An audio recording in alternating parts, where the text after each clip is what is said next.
Uh-oh. Yeah. K-Rino Radio. K-Rino Radio. Let's tell them about it.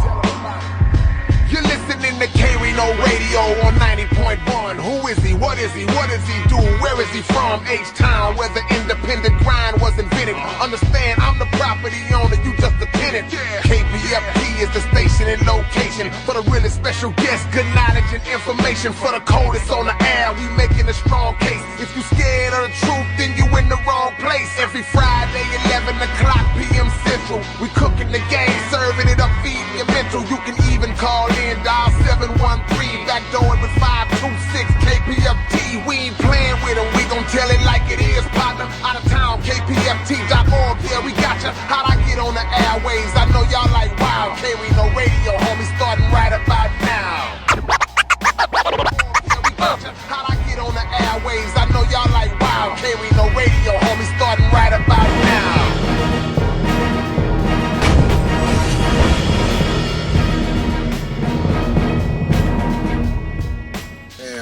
Right about now, man, we want to let y'all know at The Real K-Rino on Twitter, or you can reach me at on Facebook, anywhere on social media. I'm covered all over the spectrum.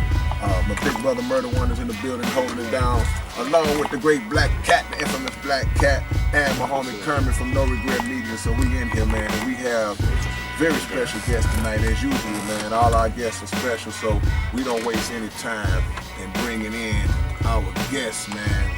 Our brother is a hip-hop artist. He's a motivational speaker. He's an activist. He does so many things out here in the community, along with the fact that he is a legend in the music game, man. He's been holding it down on the music scene, but in particular on the Latino music scene. And we'll get into all that because our brother doesn't get a lot of credit, the credit that I feel he deserves. So I want to introduce y'all to my brother, the one and only Gold Toes is in the building, man. What's happening, baby? K-Rino, what's happening, Vaughn? It's just a pleasure to be here tonight, man. Man, it's a pleasure to have you here, man.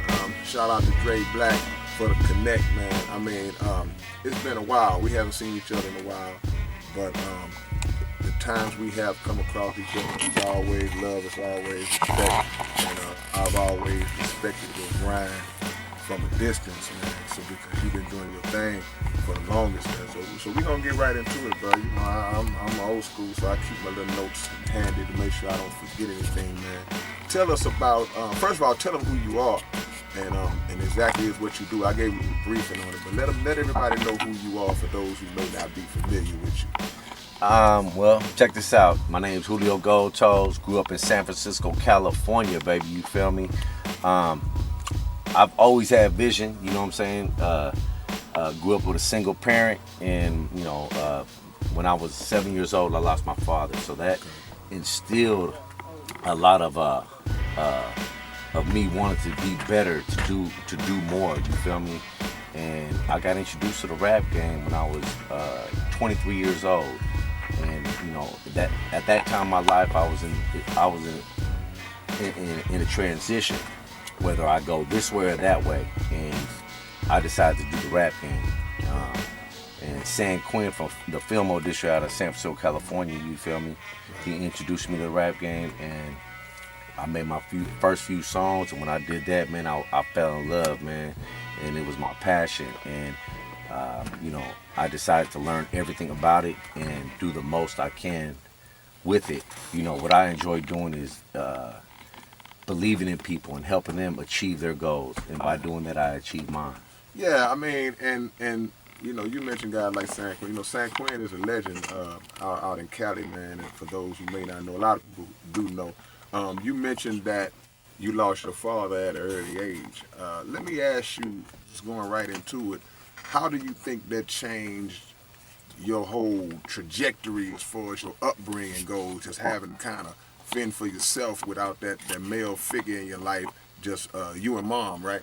Yeah, me and mom, but that put fear in my heart, you feel me? Because, you know, I grew up in a predominantly black neighborhood, you feel me? So when I lost my father, you feel me, it was just me and mom's, and, you know, I felt the pressure of just being a man, right? You feel me? And I had to go through what normal kids go through, but at the same time, it gave me a little bit something extra. You had brothers and sisters, or just No, you? no brothers, no sisters. Wow. So when did it kick in for you? Like, man, I'm I'm doing this on my own. I'm a young cat, just me and my mama, and I'm basically in that thrusted in that position. How old were you? It probably kicked in when when one of my brothers, his name Yusef Pugh, was like, "Your mama fine, Wow. bruh." Wow. Hey, Right. you know, Right. hey, a little Right. fine Latin mama, you know what I'm saying? That's when it kicked in. Like Right. I'm looking at my neighborhood brothers, like, you know, that's mama. Hold on, what? You know what I'm Yeah. saying? My chest came out, my pride came That out. protective mode. Yeah, kicked you in, know what I'm yeah. saying? You talking about my mama, man. And one thing I gotta say about the brothers I grew up with, at the end of the day, we all love each other. You motherfucker, Right. you know, my brothers, Right. you know, they appreciated my presence, and Oh, I man. learned much from them. They learned much from me, Oh, and man. that's where Black and Brown started. No question. And we'll definitely get into that.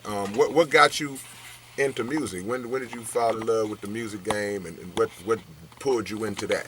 I've always been in music. I mean, you know, like I said, when my father passed, every Sunday my mom would have to, she would, you know, have me cleaning the house, listen to oldies, and at that time when I was 23, when I made that transition, I was gonna start a Starbucks. Instead, San Quinn was like, "Let's make a few songs," and when I made them songs, it empowered me to feel, you know, like, wow, this is how they make music, and it was easy and not easy, but I liked the way that it felt. It made me feel good, and I was able to do something and put something out for the people to hear, and it gave me a feeling that I want to keep doing this. Right. That's a beautiful thing, man. So one of the main questions I wanted to ask you is that because I came up in the game with a lot of homies that are Latin artists. I can't, Grim, that's South Park Coalition. My homie Sniper, of course, Sin sitting right here to my right, What were some of the challenges that you faced as a Latino artist coming up in this rap game? You got all these brothers out here doing this thing. You coming up as a Latino artist trying to make it through. What were some of the obstacles, if any, that you had to overcome just to get your respect in the game like that? Well, one of the things was radio. Getting on the radio, it's been very difficult being a Latin artist. Either you weren't Latin enough or you weren't black enough, you feel me? Right. And you kind of like make your way through and push your way through and not give up. Being a Latin rapper, you feel me? Especially American Latino, if you're not spitting Spanish or if you're not like, it's how you deliver in your music, you kind of like you got to know your market, you feel me? And one person who did it well, South Park Mexican. When I came down here, I seen him. Right. He grabbed the market like, wow. Right. You know what I'm saying? So it's a hard thing because we're right in the middle. So it's still hard today. You know what I'm saying? And the radio, we don't get played like we think we should. You feel me? Yeah. And I noticed it's like one thing about this, that's why I mentioned my time in the game with my brothers, my Latino brothers and sisters, man. We always had that connection. We always had that connection. And what you mentioned are some of the same, a lot of the similar struggles. We deal with the radio stations. We've had those issues because we know it's a political thing. We know it's a money thing at the end of the day. What tell us about the Black and Brown Entertainment, because you got into that earlier, but you kind of gave me an understanding of it when you said you grew up in an all-black neighborhood. So kind of break that down, when that started and how that name derived, where did that derive from, and just go into right. that. So when we started my first compilation, 17 Reasons, I was looking for a name to name my record label. So me and Juice was driving down Highway 101. He like, man, you need to start a record label. I'm like, man, what you think it should be called? Cause like I got a name for you, Toes. Like, you like a brother. You know what I'm saying? You really, he was like, you ain't even Mexican. You really black to me. But no, I'm like, no, I'm Mexican. He's like, man, but Black and Brown. And when he said that, I was like, man, I went full-fledged on it. You feel me? Right. And when I did that and put it out there in the public and started putting flyers out and posters out, the whole Bay Area took notice to it, and it was a magnet for everybody, and it was something that everybody could represent. And at that time, there wasn't that many Latin rappers. Right. And when the Latin rappers started seeing there was a doorway for us to get out there, I was that doorway. Right. You know what I'm Man. saying? Once again, man, we here with the homie Gold Toes, man. We on 90.1 Hey, what's K-Rino happening? Radio. If y'all want to call in and join the conversation, the number is 713-526-KPFT. Once again, 713-526-KPFT. I mentioned you mentioned that you came up in the Bay Area, man. Came up like around San Francisco and Oakland and all those spots there. Then you came down to Texas. Just out of curiosity, what were some of the differences that you noticed between the hip hop scene in Cali in comparison to Texas once you got down here? Man, when I got to Texas, I'm gonna say it like this: the Brown had love for the Brown out here. Right. It was a lot of love out here. In California, we have division. When I came out here, we was accepted. It was all love. It was like it was almost a breath of fresh air. Like, wow, you know, I don't have to be from over here, over there. We was just accepted. Yeah. And it was beautiful. I mean, 104.9 was in effect. I mean, I can come out here and just jump on the radio station and really promote my music. Right. You know, the Latin rap game was at an all-time high at that time. You know, South Park Mexican really, you know, he made a lane for Latinos out here. Like Right. I always tell everybody, H-Town is like the Mecca of Latin rap. You know what I'm saying? Yeah. Like right here, you have to the left, right, up and down. It's nothing but land and Right. people.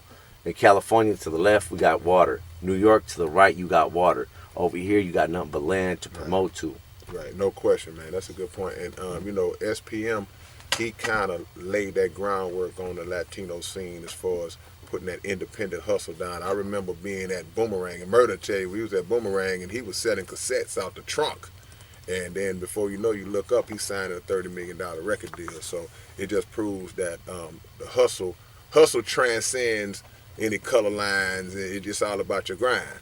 You know, so that's a beautiful thing, man. Now you came down here and you really, you know, you made your way. You know, you had a couple of hit songs, couple of songs. You landed on a couple of records and put out. I wasn't even a rapper.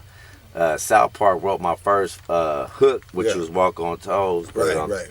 You know, that was the big song that I. Yeah, that was a big song. You feel me? And I actually beat him in a game of ping pong to get that song done. You feel me? But other than that, man, I came down here. I just hustled. I remember going to the car shows and seeing how they set up shop. I learned the game of getting booths at the car shows and promoting yourself and brought it back to Cali. Right. You know what I'm saying? Gotcha. I was one of the first people to bring Barry rap music and even Screw It Down and bring it back to Cali. Screw Down, Be Legit, Cool Nut, Selsky, Mac Dre. You feel me? How they accept that out there? How did go over out there? No, it did very good. It did good. You know, and now that, you know, not to glorify drugs, but at the time, syrup and all that wasn't big. Now that's big over there. So when they listen to it now, it's big now. So you know they listen to it. That's the only knock on our legacy out here, man. You know. Yeah, but at the end of the day, man, that's a beautiful thing though. Were you signed to Dope House, or you just came down here and was still like, I still got my own? No, I was my own record label. I had Black and Brown Entertainment. I had about 15 albums out at the time. Yeah. You know, matter of fact, in '95, South Park actually called me up trying to sign to Black and Brown. This when he first started. Just getting popping. And I'm like, man, and you know, I wasn't really feeling the stuff that he said on the voicemail. When I went to Texas and came down here in '99 and seeing him with 1,000 Mexicans singing his song, I was like, wow. Right. I was tripping. Yeah. Who are some of the other artists that you have had a chance to work with just in your time in the game, whether from Cali, Houston, wherever?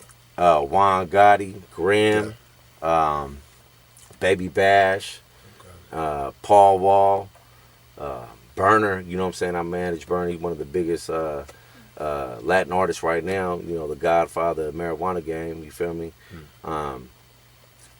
Be Legit, E40. Right. You know what I'm saying? It's pretty much everybody. I mean, Wiz Khalifa, Ty Dolla Sign. Right. All the way up to the new generation. I mean, and that's the thing. See, people got to know, man, because you saying stuff about your career that I didn't even know. So we never know who's in our presence, in our midst, doing their thing. And this man been on the scene for 20 plus years in the game, man. So once again, we hollering at the homie Gold Toes, man. Y'all call in 713-526-KPFT.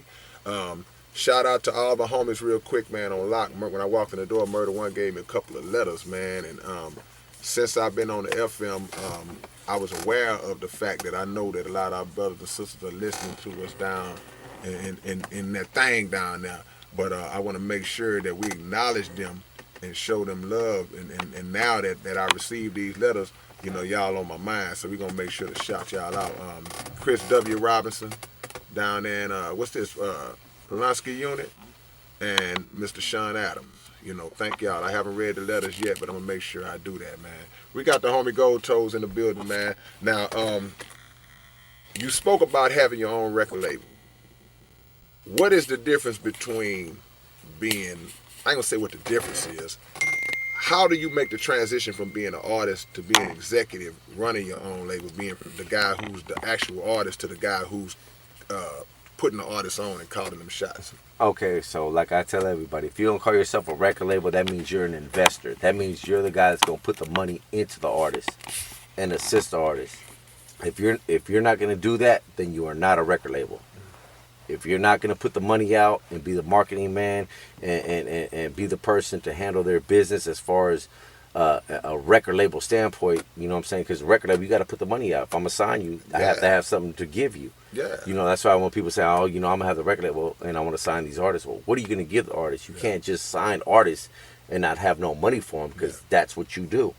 Some people like the idea of how it sounds to say I'm a CEO of a record label. Mm-hmm. And I tell people all the time when they ask me about, man, this guy want to sign me, what should I do, what should I do? One of the first things I tell them is, man, never sign with an individual who can't do any more for you than you can do for yourself. Exactly. So you got some of these guys that's like, well, man, I got this label, I got this. Okay, what can he do for you? So what you just said was a great point, because if I'm not able to actually finance your project, promote you, market you, put you in the studio, do all things necessary to get you to the next level, then I'm not really a record label. I'm just a dude that went downtown and got a DBA and calling myself. Some people are trying to blow up their name. Like I say, the first thing I say, what's their marketing budget for you? Right.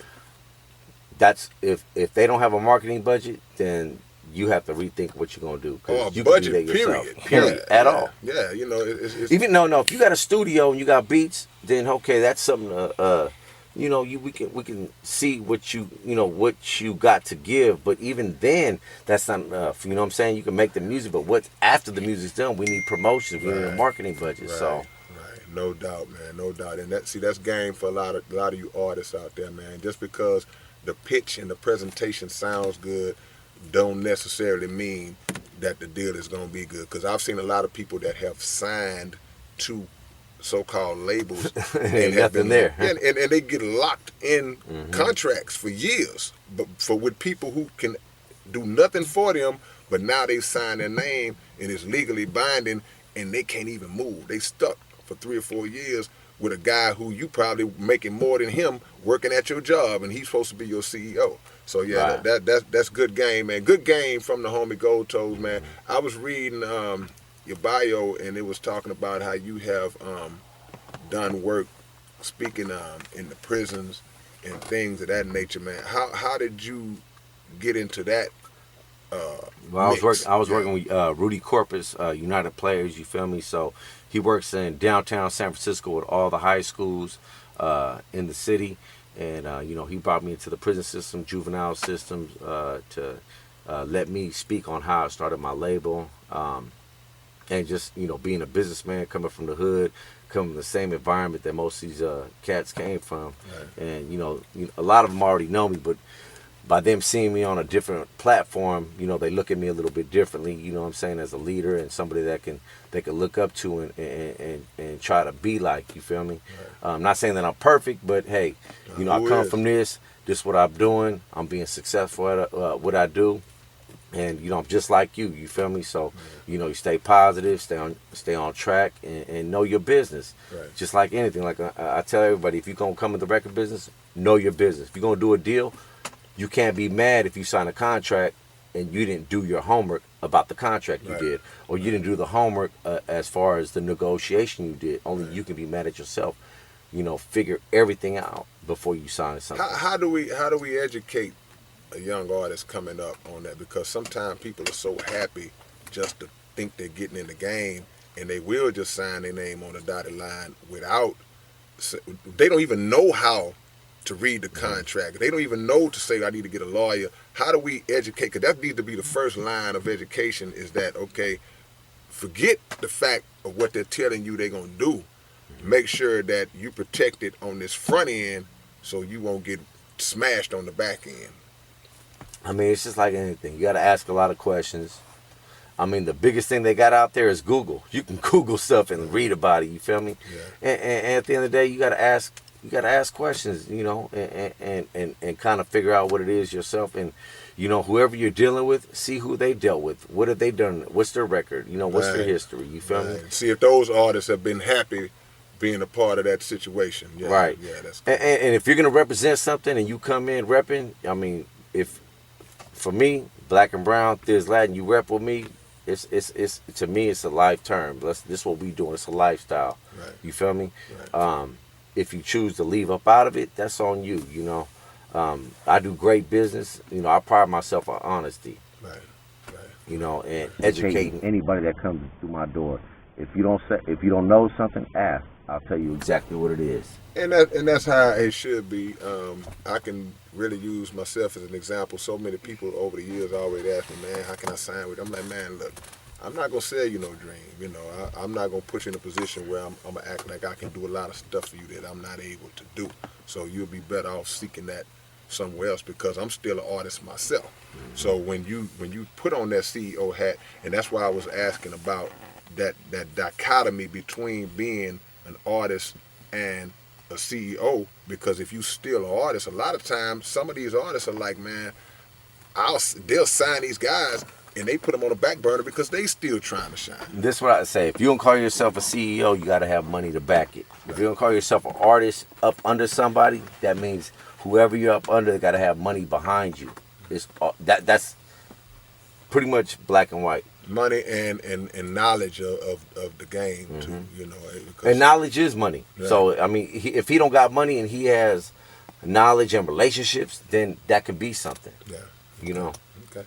That's what it is. The homie Gold Toes is in the building, man. We getting fed and educated, man, like we do every week on K-Rino Radio, man. I see you got the homie Sin with you, man. I didn't expect to see my brother here tonight, man, and he's also single hard. No question, man. Hard. One of the great rappers. I don't like to say one of the great Latino rappers, but I only say that to identify and to bring that pride into the situation. But just shout out real quick, Sam. What's good with you, brother? What's good, K? No, he acting all shy. What's in here with my boy, my big bro Gold Toes. Without a doubt, man, the legend, man. I just wanted to make sure you get a little shout out while you're up here, man. I'd Appreciate you. Be remiss if I didn't do that, man. Gold Toe, who are some of the artists that you looked up to? I asked you who you work with, but who are some of the people that influenced you and motivated you when you was getting started to say, man, this dude go hard. I want to get in the game. I'm gonna tell you off top. Any genre, only not one. just rap. There was one artist that influenced me, and that I try to emulate and strive to be was Master P. Master P. So you talking Master P. So you talking the whole totality of things. Not just the rap. You looking at the business model, the marketing, the promotion, and all that thing, right? Well, when he came out, when I was coming out, he was more of a CEO than a rapper. He came out the West Coast Bad Boys. I remember my 17 Reasons CD came out, and I hit Billboard, and the West Coast Bad Boys 2 was up on there, and I'm like, I was right. I was beating him, but I'm like, man, I really didn't know what being on Billboard was. Right. Until now, I'm like, man, I wish I'd have known, because I'd have made some other moves, but that was somebody that influenced me, that I was like, okay, this is what I want to do. I was watching a Murder Dog magazine. I seen how he was promoting, you know what I'm saying? So I kind of like copied a lot of the things he did, and I kept pushing. I still, I still, look up to him.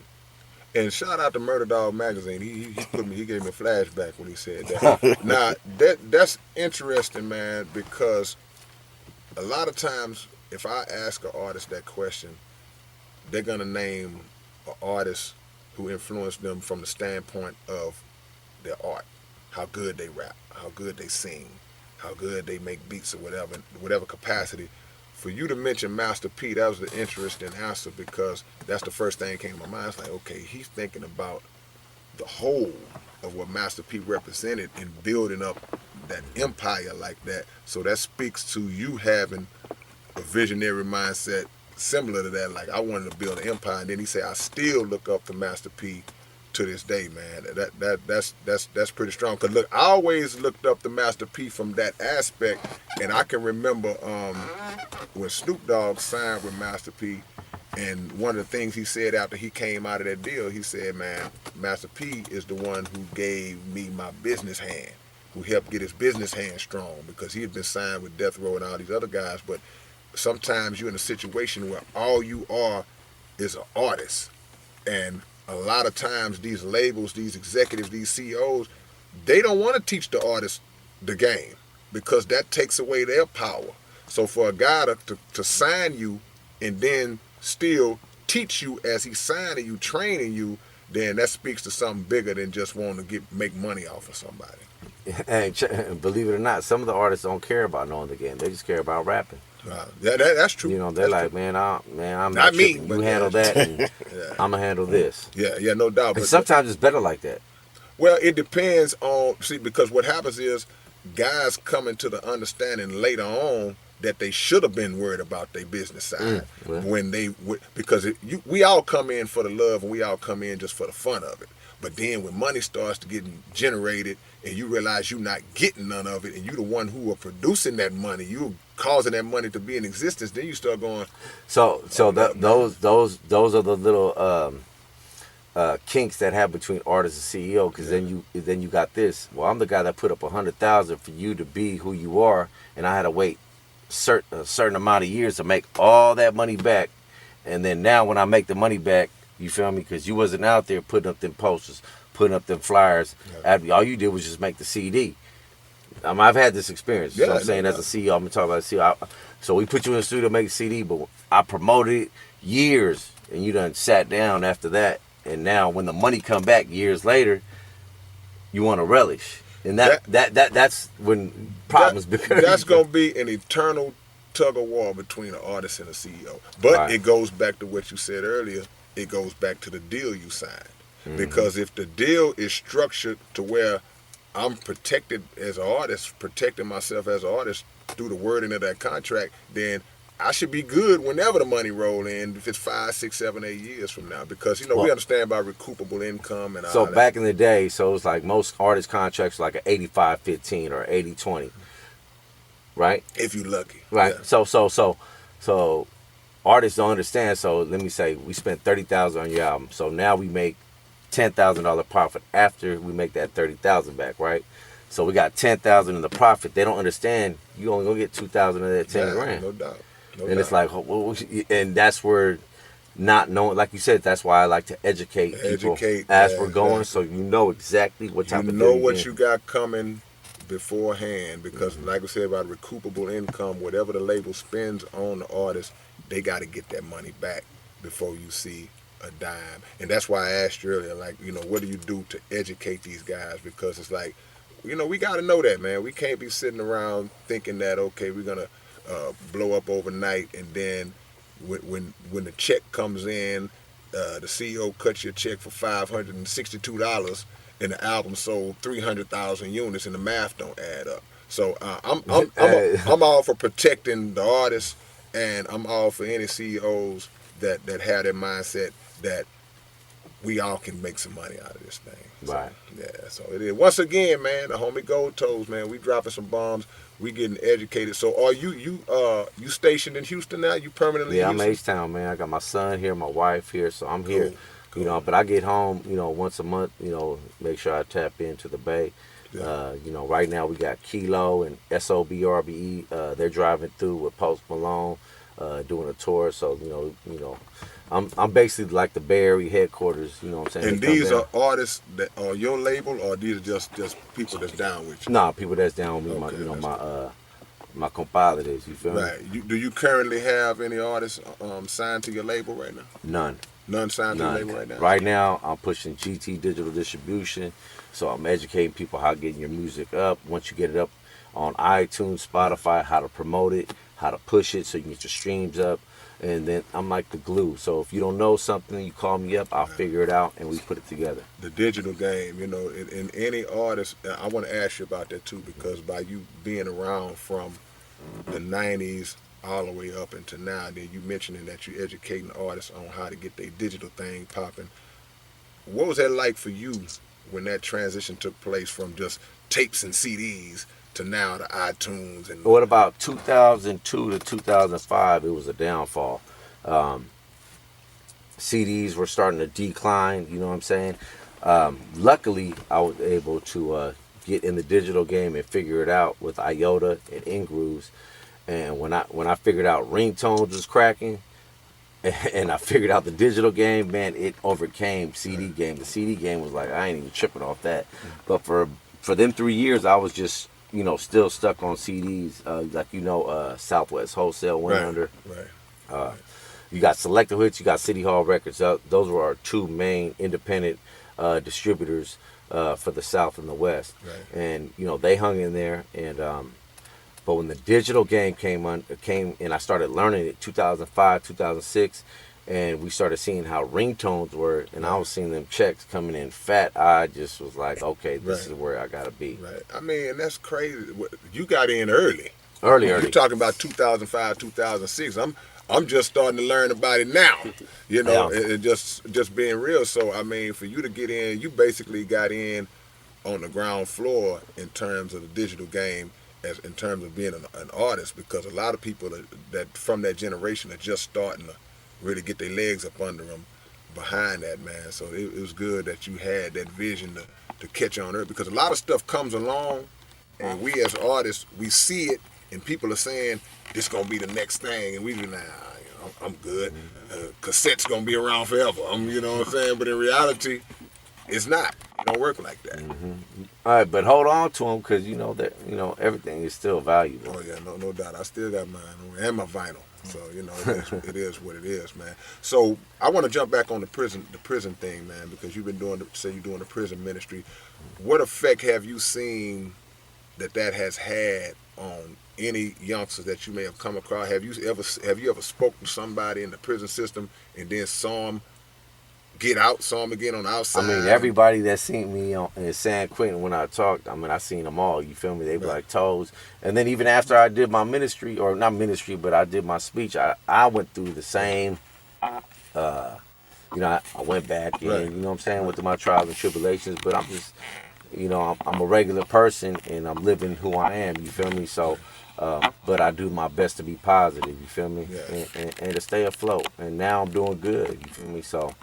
Well, I mean, the thing about it, bro, people always will respect a person who's walked down the road that they may be walking down now. Right. It would be hard for a person who's never been through those types of situations to go into the prison and start talking to people, and they never experienced what those guys experienced. So it's no shame to saying, hey man, I got my shortcomings too, and I was up and fell off, and I mean, we real people, man. Well, I will say this: they did bring me into the prison because the blacks and the Mexicans were fighting hard. You feel me? So it was on the news, and my company got called, and it was like, Toes, we need you to come over here and chop it up with everybody, do a concert, and we did it. And then right after I talked, there was a big old riot, and it was like, man. Yeah. They ended up bringing me back up there again a few months, and it was beautiful. Right. I mean, we had it was a trip. It was an experience. Everybody kind of like over there in San Quentin, they remember the whole experience of that year. So I forgot what year. I think it was like 2007, but I think it changed a lot of people's perspective and lives at that time. No, I mean, it take a special kind of person to step into the belly of the beast like that, man, and you gotta care, because a lot of people that do that kind of work, they don't get paid for it. You're doing it just because you want to try to bring that unity together. And you can put yourself in some problems too. So. I'm without a doubt, especially when it comes to anything that's gang related, anything that's like you said, black and brown related. If we have to make ourselves to understand and look, man, we in the same fight. It don't make no sense for us to be fighting each other. We getting whooped by the same belt, So at the end of the day, man, it's a beautiful thing to have somebody to be able to kind of bridge that gap because we need that, We sitting in Mexico right now. We sitting on stolen land right now, So we understand black people are stolen people. So we understand our struggles and our plights. They are similar in a lot of ways, even though they're different in a lot of ways. So at the end of the day, man, we got to bring that unity together. That's why I was thinking about, we said Black and Brown Records. That's a dope name, man, and don't ever let that go. When you crank it back up, keep that going, bro. Straight up. Yeah, straight up. What other kind of you're working on any new projects, anything? Right now I'm just working on tours. Right now, getting artists that are getting their buzz up and help them, plant their seed in every city. And that's about it right now. You know what I'm saying? Yeah. Working their digital distribution, making sure they're being noticed and how to do their videos and what platform to put their videos on. So you still perform at all? No. You done shut it down? I'm not a rapper. Yeah. I rapped 10 years after I started my record label. That was the first time I ever rapped was with South Park. He had wrote that song. But Your thing, I'm a reciter, behind man. The scenes, right? Yeah, I'm a reciter. Other than that, man, you real enough to say it, man. Mm-hmm. Sin one of my best ghostwriters. He tell me I break him off. Some of these guys that claim to be rappers ain't rappers, Mm-hmm. and they all sitting down writing their own stuff. They still ain't rappers, So that's real. But what I will say this: if somebody sends me something to write, something to rap, I will deliver the sound that they need. It's gonna sound good. It's gonna I'm gonna say what I need to say, and that's it. Your main thing, you wearing that boss hat. You wearing Correct. That boss hat. That's good, man. So are you looking to like sign anybody down the line? You just kind of. I'm always looking. What do you think about the 2018 hip hop? What do you think about that? First as a fan of rap. Then as a CEO, what's your views on it? Because it may be. I mean, it's a little dangerous because I don't know what to expect right now. These youngsters are right now. I mean, when I was coming up, we wasn't having guns all up on the internet and it's just reckless right now a little bit. You know what I'm saying? Mm-hmm. And I don't want to I already done put out so much negativity. I ain't trying to put out no negative rap and no negative messages. You feel me? That's real. So yes, I'm always looking for artists, but. Right now, I'm more into like if you're a singer or something, the rap game. It's kind of like, man, I want a message. Right. If you got a good message, I'll get behind it. So if that young cat comes along, they bring this guy to you, man. They say, man, this little young cat, he killing it, man. This boy done already sold, got 100,000 downloads, man. He got a fan base. He got 200,000 subscribers on YouTube. He killing the game. He want to sign with you, but he talking a whole bunch of that. I gotta check out his attitude. What am I gonna be dealing with for the next few months? Yeah, you know what I'm saying. So it's a lot. Sometimes I don't want the headache. Yeah, Yeah. It's like dealing with. It's like being a general manager of a sports franchise. A guy come along with a lot of talent. He can do everything. He got all the tools, but he may be a head case. So you have to determine if the talent outweighs the other BS that may come along with dealing with this guy. And sometimes in rap music, it's the same way because, drugs may be prevalent in the situation. Egos may start to explode once a little popularity and success kicks in. And you got to kind of be able to, as an owner of the label, be able to manage all that and still maximize whatever it is you want to maximize. That's one of the hardest things when they think they own and it's the money ain't adding up to what they think they are on their head, it's like, man, that could become a problem. It's like, man, it takes a whole lot to really get it and make a living off this. That's why you we got to gotta be at it educate, every day on it. You feel me? That's why we got to educate. The artists have to educate themselves too. I'm a big advocate of that, man. Learn publishing, learn copywriting. Just learn how to. If you don't know how to read a contract, because sometimes I can look at that stuff and it look foreign to me. Get a lawyer, get an entertainment lawyer, get somebody who's working in your best interest that can teach you how to read, teach you the terminologies and what that contract actually says and means, so you ain't around here signing your life away. Because that's one of the biggest tragedies that we have in the music business, is that a lot of guys that do very well, but they end up not being the ones to make the money. Straight up. And I tell you this, I've been fortunate enough to move around the industry. So, like, I got about 8 songs in big movies. I've been able to have a relationship with companies that do copywriting and able to get your songs out there in front of movie producers to put it up, or commercials on regular TV, so they can see it and give you a chance to get it out there. That's where the money's at. Yeah, no doubt, man. No doubt, without a doubt, man. Gold Toes is in the building, man. We got some more time, man. If y'all want to join in, the phone lines are open, 713-526-KPFT. The homie Murder One is in the building, man. South Park Coalition. What's up, Murder? Oh, I can't hear nothing he's saying, man. You must got yourself turned down or something, man.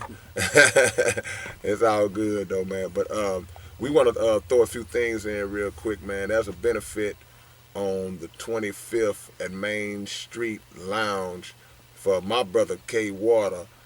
We trying to work on getting him out.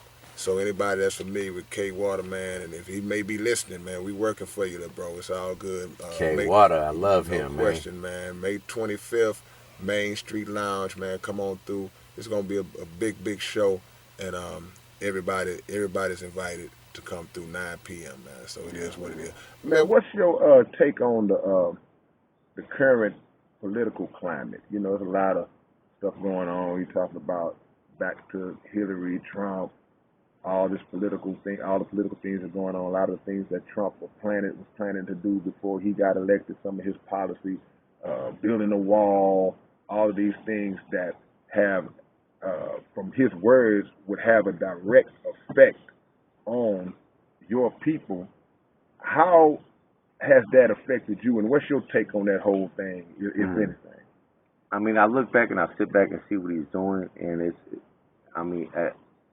at some point I just feel powerless. You just really don't know what to do. You can't really do nothing and just hope for the best. Trump, man, he a fool. You feel me? The power is in the unity, man. And one thing about Latino people and black people, man, when we do come together, it's a problem. It's a problem, man. And I think that's the one thing that they don't never want to see, is us come together. But we got to kind of get a knowledge and understanding of what's going on out here to be able to fight that kind of fight. Because the fight ain't gonna always be a physical fight. We have to arm ourselves intellectually with the knowledge first. Then we can go out and determine what to do with the Donald Trump, because he's not in power. The creator is in power, and the creator is allowing him to sit in that seat truly in order to make us come together. Because a lot of times over the years, I mean, we've had opportunities where it's like, you know what, we need to unify, and we never do it. So at times when we don't do it, God creates a circumstance that forces us to do it. And who better than Donald Trump and all of his rhetoric to make us kind of look at ourselves and say, you know what, now is the time to rally behind each other and deal with an individual of this particular nature, man. So it ain't never hopeless, man. And I think too, well, I'll ask you, what role do you think that music can play in kind of bringing that unity together and getting that message out? I mean, music's emotional, so any message you put out, we indigenous people. You put them drums in, your heart's gonna start pumping. We put them drums on it, and we put some messages on it. we gonna stand up. You feel me? Man. You know, you want me to bring a 1,000 Mexicans, I can make it happen. That's what I can say. You feel Already, me? don't I get- remember I was the only Mexican at the Million Man March. Hey, you look, know? and like The I say- nation came out. They was like, "Toes, we need you up there." I came up there, man. It was beautiful. You And know see, what I'm saying? man, I didn't know that, man. You know, and see, I was at the Million Man March. I was at the very first one in 1995, man. And see, and that's dope, man, because the Honorable Elijah Muhammad teaches that the black and the brown, the red, all are part of the original nation.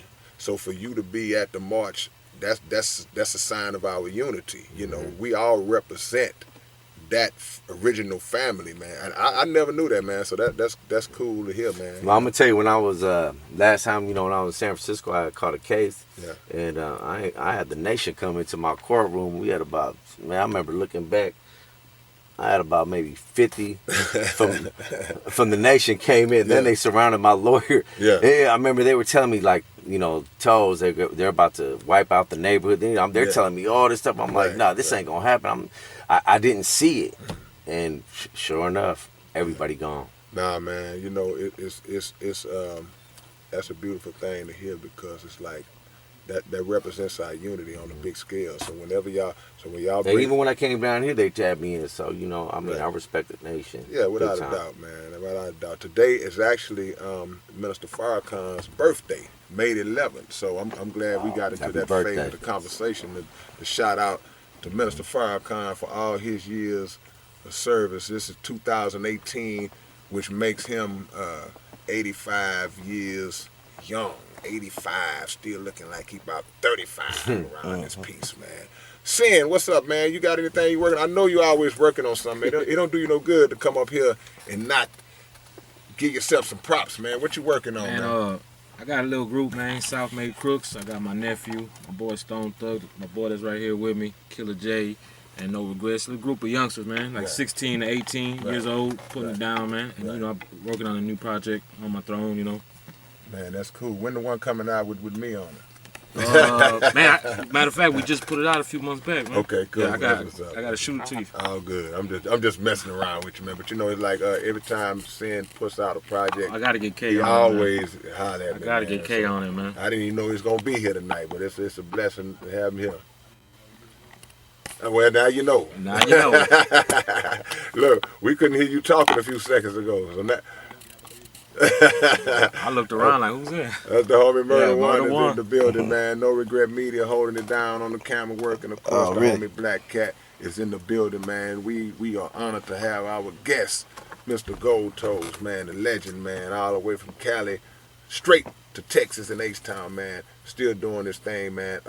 Is there anybody you want to shout out, any social media you want to give to the people, how they can reach you on any level, man? Yeah, you can follow me on Gold Toes 415 on Twitter or Instagram, and just want to shout out the whole city of Houston and all the artists. You know, Houston's. You know, I love this city, man. I'm claiming it now too. You feel me? doubt, I've been no here, doubt. man. I love the city. I love the people, the artists that's out here, and I'm your glue between H-Town to the Bay Area, straight up. Man, that's real, man. That's real. Are there any any causes that you connected to that you passionate about that you would like people to know about and get involved in? Yep, United Players is a violence prevention program out of San Francisco, California. So if you come out there and you know you with you know, talking to the kids in the juvenile halls, the prisons, or the high schools, you tap in with me. I'm gonna tap in with my folks, Rudy, and we'll make it happen. See what I'm saying? All for the youth, man. It's all for the youth out here. And like Sam was saying, he's snatching up youngsters 16 to 18 years old. That's the generation that we have to get. We have to get that generation, because they are the ones who are being targeted. They're being targeted by this government. They're being targeted by the judicial system, being targeted by the police force. And for black and brown youth, it's a big X on our back, man.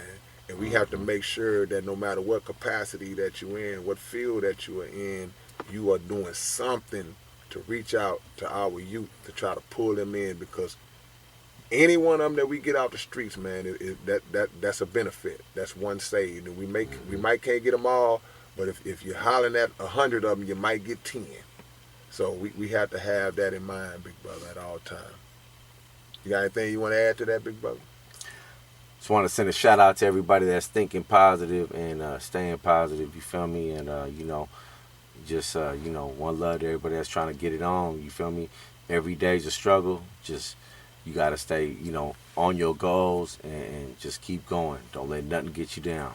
And I want to prop up all of my brothers and sisters, my Latino brothers and sisters, my Latino artists, man, from Grim to Sniper, Murder. We go all the way back.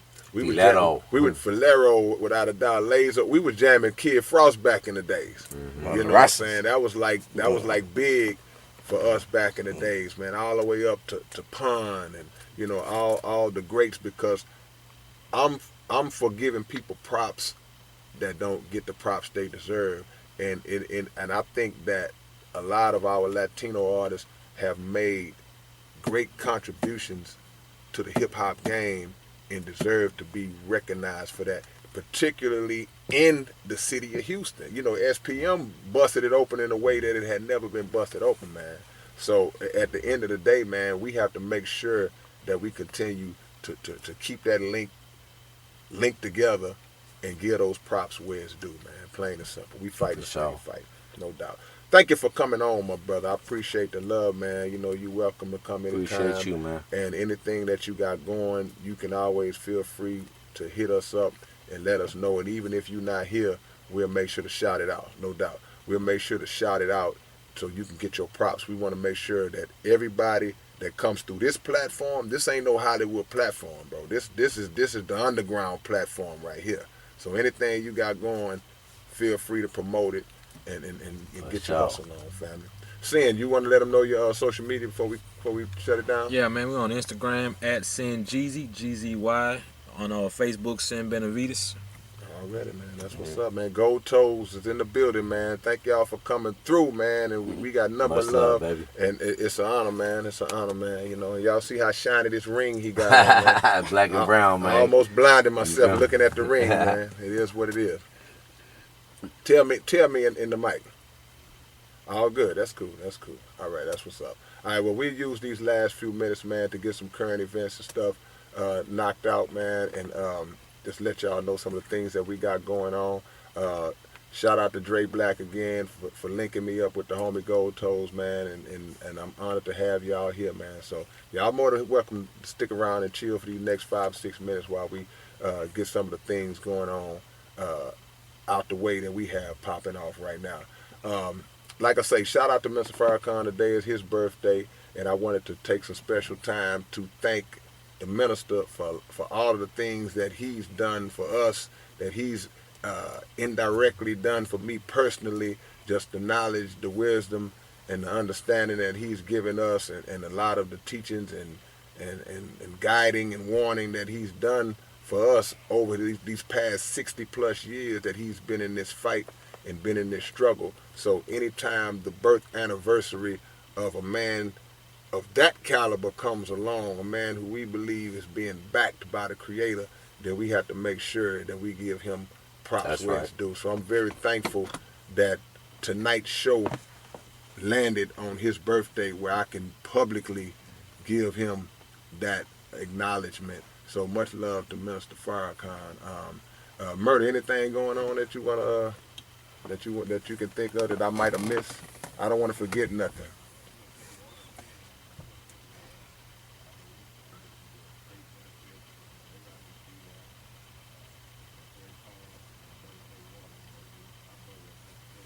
No doubt. Without a doubt, man. Like I say, everybody gets caught up in situations where they get jammed up sometime, man. And nobody's immune from it. We make mistakes. Nobody's perfect. So that's my family member. But even if you're not my family member, and if you're listening and you locked up right now, if you at the sound of my voice, you just heard Gold Toes break it down, man. It's your life is not over just because you're in there. I don't care if they gave you life. If they gave you life, some people are incarcerated and they are more free than some of the people that's walking around in these streets, because they've opened their minds up in a way that has brought them peace, even though they may never come from behind those walls. But a lot of y'all that are listening, y'all gonna get out one day. You're gonna come home one day. So I don't want you to feel like it's not gonna be nothing for you to do when you come home, because this thing is already set up to make it be a revolving door for you to go right back in there anyway. So think on that now while you're in there, what you want to be, what you want to do, and work on that now. When you get out, you can put that plan in motion. And it ain't gonna be easy. Sometimes you're gonna get doors slammed in your face. Sometimes you may not get the job you thought you was gonna get because you may have a felony on your back, may have that strike on your name. But at the end of the day, if you are prayerful and you focused on your goal, trust and believe, you can build yourself back into something from that nothing, man. So don't ever forget that. I don't care where you at, what unit you're on. Holler at your big homie. Write letters to 419 Lovett Boulevard in Houston, Texas, 77006. That's 419 Lovett Boulevard, Houston, Texas, 77006. We ain't forgot about y'all out here, man. Straight up, man. It's all love. It's all love. Black Cat, what's on your mind?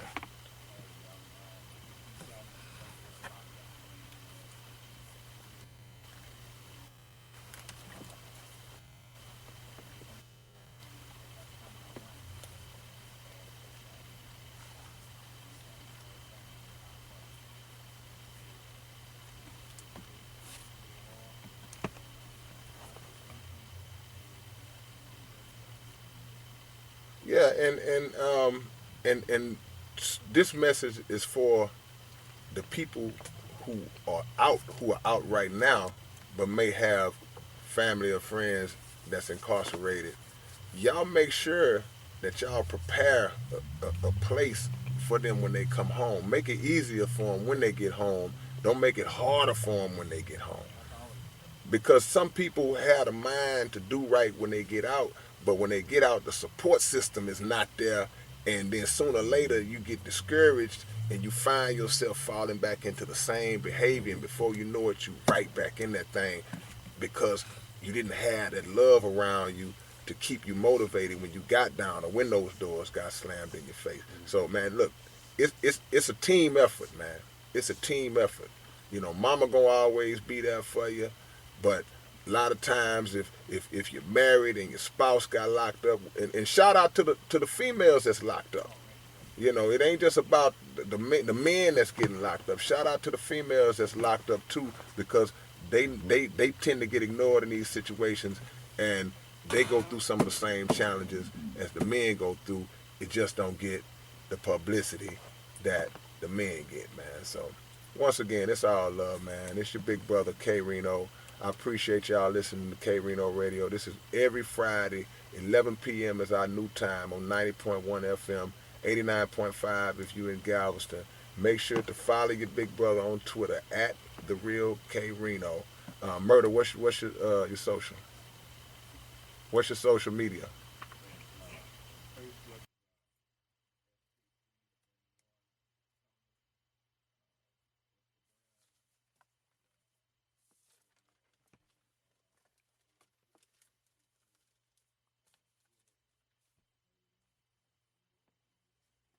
And there you have it, man. We appreciate the love, man. K-Rino Radio. Gold Toes in the building, man. Hey, black and One brown, love. man. We One out, love. family. Peace. There you go.